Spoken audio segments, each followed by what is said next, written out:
Il y a de la vigueur dans la lumière. Elle peut accomplir ce que l'homme ne peut pas faire, ce que la doctrine ne peut pas faire, ce que l'aide que peuvent m'apporter les frères et sœurs ne peut faire.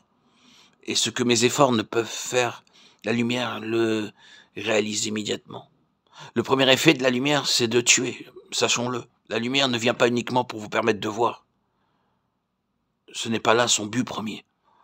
Lorsque la lumière descend, elle aveugle nos yeux. Elle doit bien sûr nous permettre de voir, mais cela se produit dans un second temps. Premièrement, la lumière nous rend aveugles. Elle nous conduit à nous prosterner devant elle, avant de nous permettre de voir.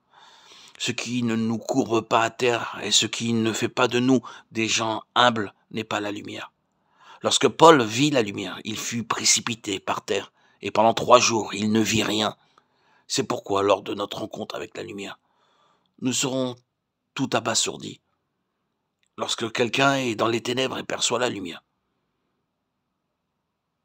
il est incapable de voir.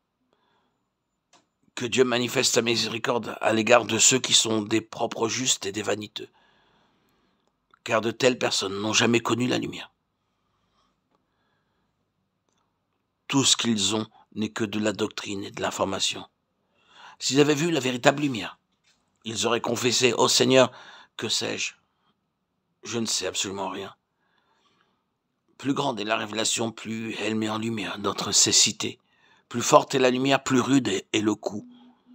La lumière nous humiliera et nous courbera devant elle avant de nous rendre capables de voir. Si nous n'avons pas encore été frappés, humiliés, courbés et réduits à n'être plus rien, nous avons la preuve que nous sommes encore dans les ténèbres, sans posséder la lumière. Que Dieu nous manifeste sa miséricorde afin que par sa lumière, il enlève toute notre propre confiance pour que nous n'osions plus nous confier dans notre savoir et dans notre jugement. Puissions-nous aller à lui en disant « Seigneur, tu es la lumière. En toi je me confie, en toi est toute mon espérance. Seigneur, ma joie est de te suivre, ma divine lumière,